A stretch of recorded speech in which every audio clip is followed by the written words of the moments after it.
Comment assurer la réussite de la reproduction de l'apéro dans un élevage? Bienvenue dans cette leçon. C'est la troisième leçon qui concerne la cuniculture, donc l'élevage des lapins.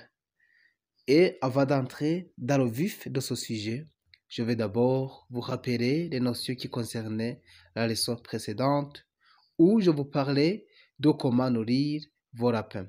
Et dans ce sujet, on a vu ensemble les différents besoins alimentaires des lapins qui concernaient les besoins en eau, les besoins en énergie, les besoins en lipides, les besoins en cellulose, les besoins en protéines et les besoins en minéraux et en vitamines.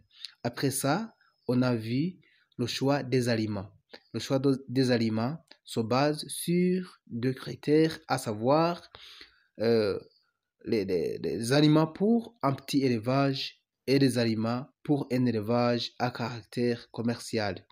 Et pour un élevage à caractère commercial, les aliments sont composés, tandis que pour un petit élevage, il s'agit de l'utilisation des fourrages. Enfin, on a vu les déjections en production de lapin de chair.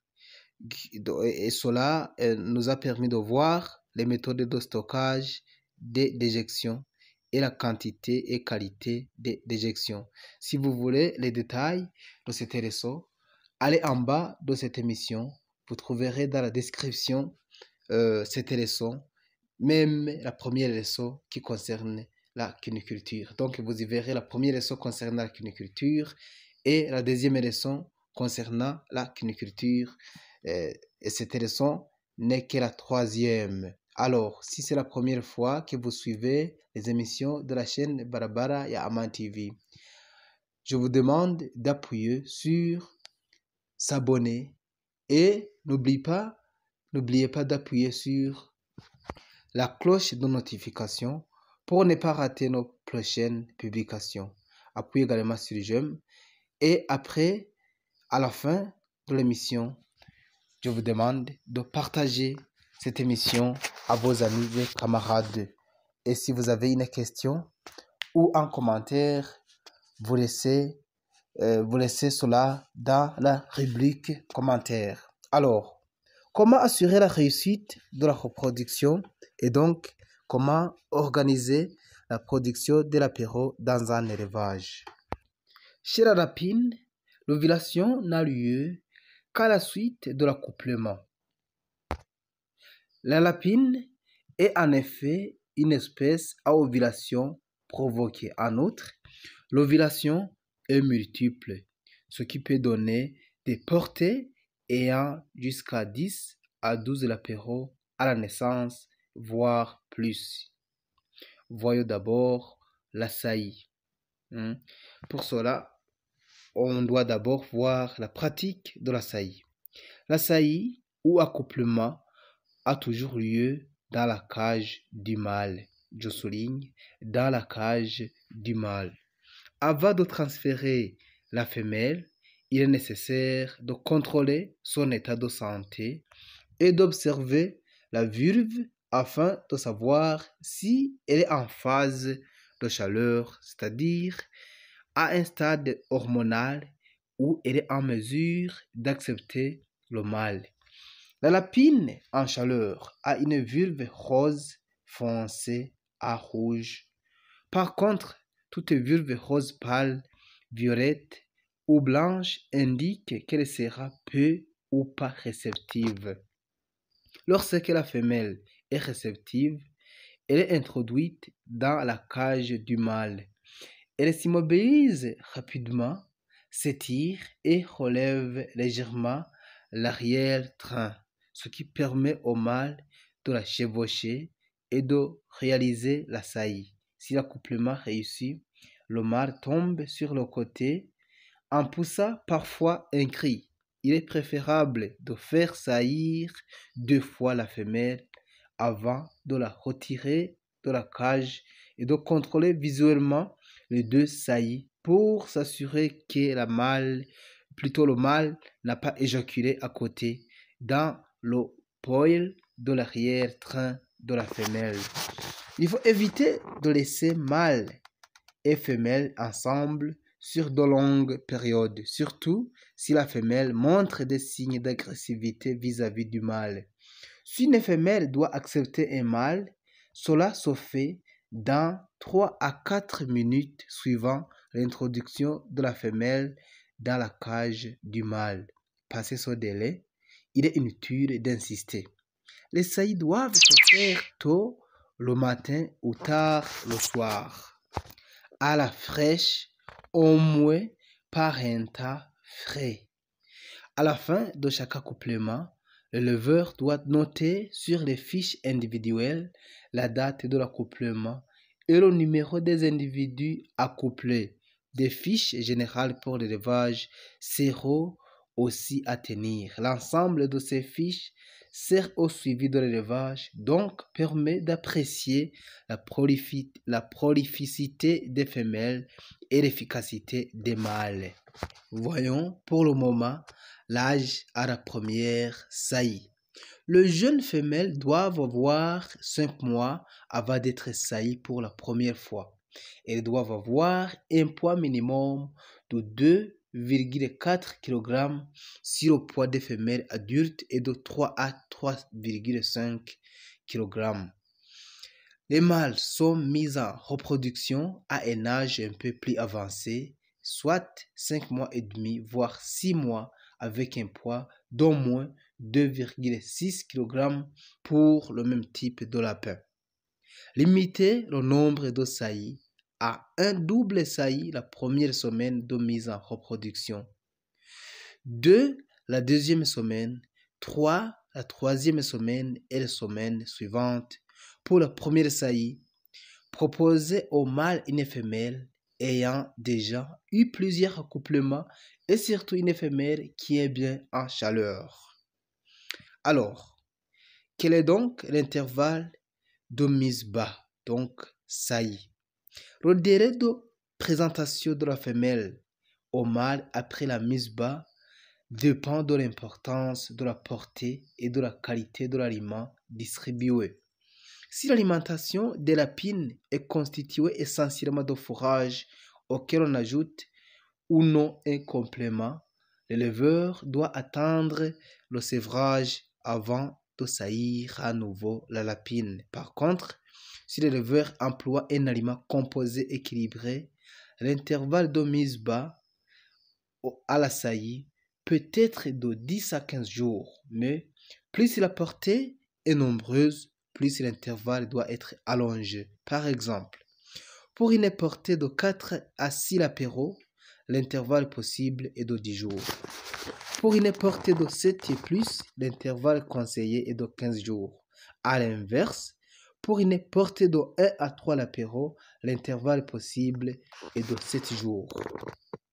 Comment se fait la palpation, donc le diagnostic de gestation? La seule méthode efficace pour vérifier si la lapine est gestante ou non est la palpation abdominale.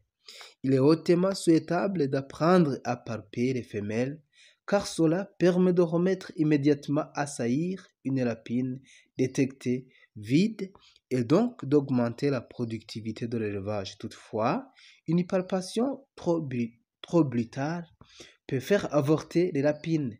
Dans ce cas, il vaut mieux s'abstenir et attendre la mise bas pour connaître le résultat de la saillie, ou 33 à 34 jours après une saillie inféconde pour présenter à nouveau une lapine au mâle.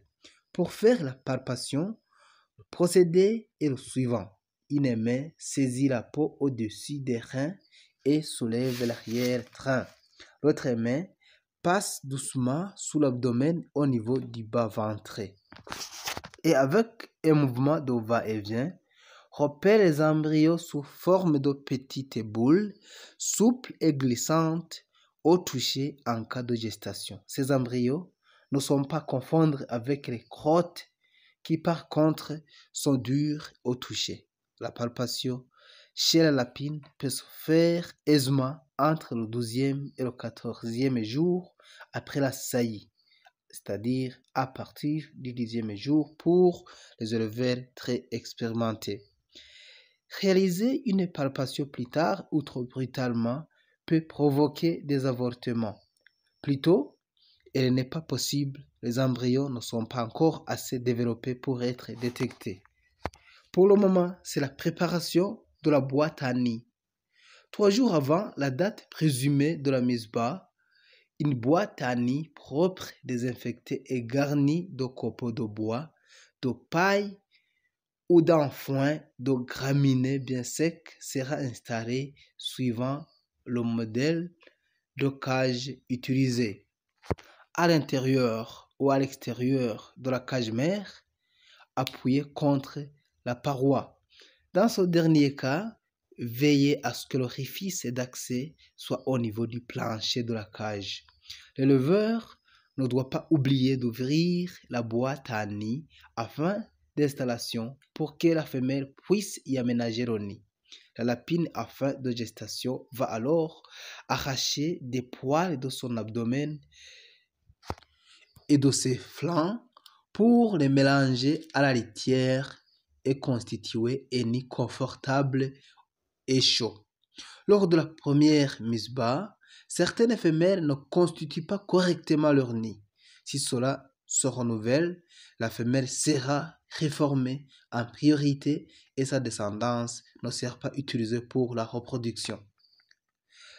Alors, la mise bas. La lapine met bas généralement la nuit. La durée de la gestation est de 31 jours en moyenne, plus ou moins une journée.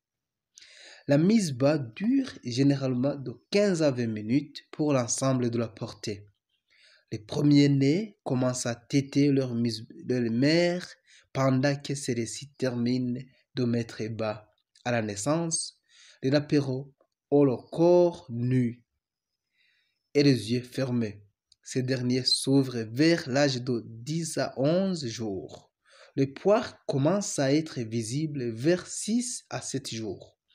Aussitôt après la mise bas, la femelle mange le placenta, ce qui est un réflexe normal. Ensuite, les restes de placenta, s'il y en a, ainsi que les morts-nés éventuels, devront être retirés de la boîte à nid le plus rapidement possible. Une lapine produit en moyenne 6 à 7 lapéraux par portée dans les conditions tropicales. L'enregistrement des mises bas est indispensable au suivi de l'élevage. Voyez pour le moment l'adoption des lapéraux. L'adoption consiste à faire élever par une femelle un ou plusieurs lapéraux d'une autre portée. Voilà, l'adoption consiste à faire élever par une femelle un ou plusieurs lapéraux d'une autre portée nés à des jours d'intervalle au maximum. Il est possible en cas d'abandon par la mère de ces lapéraux ou à la suite de la mort de la femelle en cas de refus d'allaitement ou d'allaitement insuffisant. Mais l'adoption permet surtout d'égaliser les tailles des portées ou de répartir rationnellement les lapéraux afin de favoriser un allaitement régulier. Les lapéraux à adopter seront pris dans les portées de taille égale ou supérieure à 7 lapéraux. On les choisira parmi les plus vigoureux de la portée d'origine afin de favoriser leur adaptation dans leur nouvelle portée qui aura moins de 7 lapéraux et donc des lapéraux également vigoureux. On conseille de ne pas faire adopter plus de 2 lapéraux supplémentaires à une lapine. La réussite de l'adoption sera facilitée s'il est possible de fermer le nid pendant 24 heures, donc d'empêcher l'accès de la femelle pendant ce temps. Ceci est rendu possible par le fait que la lapine n'allaite normalement ses petits qu'une fois par jour. Alors, voyons la surveillance des lapéraux sous la mère et l'allaitement contrôlé. Les lapéraux morts et non retirés du nid peuvent être responsables de nombreuses maladies. Il est important d'effectuer un contrôle journalier les 2 premières semaines pour déceler rapidement les lapéraux non allaités et retirer les morts. La boîte à nid sera retirée de la cage mère vers le 21e jour après la naissance. Elle doit toujours contenir une litière propre. L'allaitement contrôlé est une technique très intéressante née de l'observation du comportement des lapines sauvages. La lapine nos visite, c'est l'apéro dans le terrier qu'une fois par jour pour les allaiter. La tétée dure alors quelques minutes seulement. Un élevage rationnel pendant les 15 à 20 jours, suivant la mise bas, l'éleveur donnera à la lapine accès au nid 15 à 30 minutes par jour.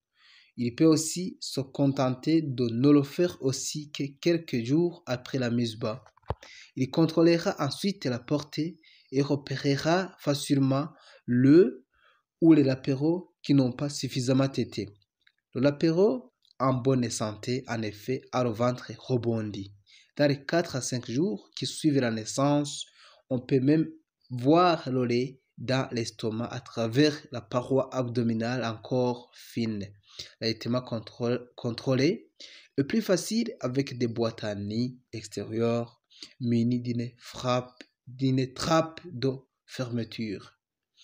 Mais certains éleveurs placent les boîtes à nid chaque matin dans les cages, puis les stockent empilés dans un coin abrité de l'élevage. La technique de l'allaitement contrôlé présente plusieurs avantages. D'abord, il y a le bon confort du nid. Il y a ensuite la meilleure hygiène. Les lapines ne peuvent pas uriner ou faire leur crotte dans le nid. Et enfin, il y a l'égalisation des portées et les adoptions plutôt et les adoptions plus aisées, meilleure régularité de l'apéro, tri et élimination plus facile. Alors, voyons le point concernant le sévrage. La séparation de l'apéro de la mère doit avoir lieu environ 33-35 jours après la mise bas lorsque le leveur nourrit ses animaux avec un aliment composé. Dans un élevage familial dont l'essentiel de la nourriture est basé sur les fourrages, le sévrage peut être plus tardif et intervenir entre 40 et 45 jours après la mise bas. La séparation à 28 jours d'âge est possible, mais comporte des risques de mortalité un peu accrus à l'engraissement. Un sévrage et à plus de 45 jours est un non-sens. Au moment du sévrage, les lapéraux sont pesés et éventuellement marqués. Les mâles sont séparés des femelles après sexage. Voyons le point alors concernant l'engraissement. Le jeune lapin et lapine vont désormais séjourner dans les cages d'engraissement et le cas échéant dans un bâtiment engraissement. Ils y resteront 2 à 3 mois en fonction de la race. Enfin, d'engraissement, certains lapins seront sélectionnés pour la reproduction. En général, les mâles sont retenus pour leur vitesse de croissance et leur conformation. Les femelles, pour elles, sont retenues d'après la taille des portées produites par leur mère, les qualités maternelles de cette dernière, d'où l'intérêt de fiches d'enregistrement bien tenues. Les lapins restants sont livrés, abattus pour la boucherie ou vendus vivants. Alors qu'à la maternité, les lapins sont élevés en cage individuelle, à l'engraissement, les lapéraux sont élevés en cage collective. La densité de lapéraux par cage à l'engraissement est de 12 à 14 lapins par mètre carré. À la fin de l'engraissement, soit 3,5 à 4 mois après la naissance, les lapins ont un poids moyen de 2 à 2,5 kg. Au terme du 3e mois, il peut y avoir des bagarres entre les mâles et les femelles, d'où la nécessité de les séparer. Comment donc se fait le renouvellement des reproducteurs? Dans un élevage, tous les reproducteurs n'ont pas les mêmes performances. Pour maintenir un effectif homogène, il est donc indispensable de procéder en permanence à l'élimination des animaux défaillants et au renouvellement immédiat des animaux morts ou éliminés. Comment donc se fait donc cette procédure des reproducteurs à renouveler? Pour remplacer sans tarder, il faut anticiper en préparant des jeunes reproducteurs à l'avance. Cela concerne les mâles et les femelles en tenant compte des délais de quarantaine lorsque l'introduction de reproducteurs de l'extérieur est envisagée. Pour bien gérer le troupeau, il est nécessaire de définir un taux de renouvellement minimum. En règle générale, il est compris entre 70 et 100% à répartir sur l'année entière. Pour illustrer notre propos, prenons l'exemple d'un éleveur disposant de 50 cages mères. Il devra prévoir la mise en reproduction d'eau. Un jeune femelle prête à saillir chaque semaine avec 100% de renouvellement. Un jeune femelle prête à saillir tous les 10 jours après un taux de 70%, c'est-à-dire ou 3 femelles par mois. Il en est de même pour les mâles. S'il a 6 mâles, il lui faudra un mâle prêt à saillir chaque 2 mois avec 100% de renouvellement. Pour parvenir à un renouvellement efficace, il sera aussi nécessaire de trier en permanence le meilleur futur reproducteur lors de la vente des lapins de chair. Il faut tenir compte d'une mortalité et d'une élimination de 20 à 25% pour la période allant du tri à la mise en reproduction. Dans notre exemple, c'est donc 50 plus 25%, soit 63 jeunes femelles qui devront être triées chaque année au taux classique de 100% de renouvellement. Au démarrage de l'élevage, l'auto-renouvellement n'étant pas envisageable, il est bon de prévoir d'entrer 20 à 25% de femelles et de mâles, et en plus de l'effectif théorique de l'élevage, d'envisager de s'approvisionner provisoirement chez le fournisseur initial en cas de mortalité ou d'élimination. C'est la seule technique efficace en attendant de parvenir à l'auto-renouvellement pour obtenir une production régulière dès le démarrage et d'éviter un trou financier vers le 6e mois de production. Alors, deux solutions s'offrent à l'éleveur. Acheter des reproducteurs auprès des fournisseurs spécialisés ou de notre éleveur. Nous conseillons, si l'éleveur est satisfait de son fournisseur, de lui rester fidèle pour conserver une certaine continuité dans l'équilibre microbien. Ne pas négliger néanmoins le respect de la quarantaine. Renouveler lui-même en choisissant la descendance des reproducteurs les plus performants. Cette technique est dénommée auto-renouvellement. Comment donc choisir ces reproducteurs en auto-renouvellement? Les critères de choix à prendre en compte sont, pour les femelles, elles sont sélectionnées à partir d'après les performances de leur mère. Les critères concernant donc aussi cette dernière, d'abord, une bonne santé individuelle et une conformation correcte, être né d'une mère donnant des portées de bonne taille à la naissance et ayant de bonnes qualités maternelles.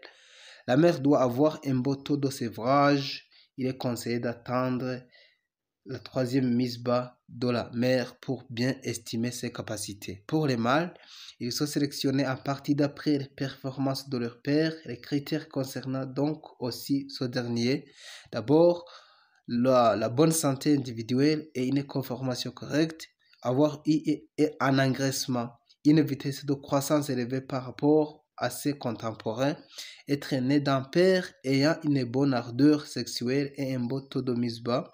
Pour choisir en toute connaissance, l'emploi régulier des fiches individuelles femelles et mâles est indispensable. Cela permet en outre d'éviter la consanguinité. Pour éviter la consanguinité des lapins au sein de l'élevage, donc l'accouplement entre eux deux reproducteurs apparentés donnant des lapéraux moins productifs et moins résistants en général, il est conseillé d'acheter à l'extérieur un mâle de renouvellement sur 2. Les femelles, par contre, peuvent être systématiquement remplacées par auto-renouvellement. Voyons le renouvellement avec de l'apéro d'un jour acheté à l'extérieur. Cette technique est largement utilisée en Europe. Son avantage est de limiter les risques sanitaires liés à l'introduction de futurs reproducteurs âgés depuis l'extérieur. Les critères de choix des reproducteurs sont ceux décrits ci-dessus. Bien entendu, cela implique pour le fournisseur de maîtriser le sexage. La technique consiste à transporter de l'apéro ayant été au moins une fois le colostrum de leur mère vers un autre élevage, dans une boîte isolante avec litière, toutes les deux bien désinfectées. Ces lapéros seront adoptés par une femelle ayant mis bas 1 ou 2 jours avant la reproductrice sélectionnée, ce qui demande un minimum de synchronisation. Le délai classique est de 22 à 25 heures entre la dernière tétée dans l'élevage d'origine et la première tétée dans l'élevage de destination. Mais dans les cas extrêmes, il peut atteindre 36 heures. Il faudra mettre en place une identification de l'apéro introduit avec une petite bague ou une petite incision à la marge de l'oreille. Voyons pour le moment le tri et l'élimination. Évitez de laisser traîner un animal atteint d'une maladie au milieu d'autres apparemment sains. Il peut être plus faible et donc plus sensible que ses congénères. Isolez-le rapidement, seul ou avec d'autres lapins malades. Cela évitera de contaminer les lapins.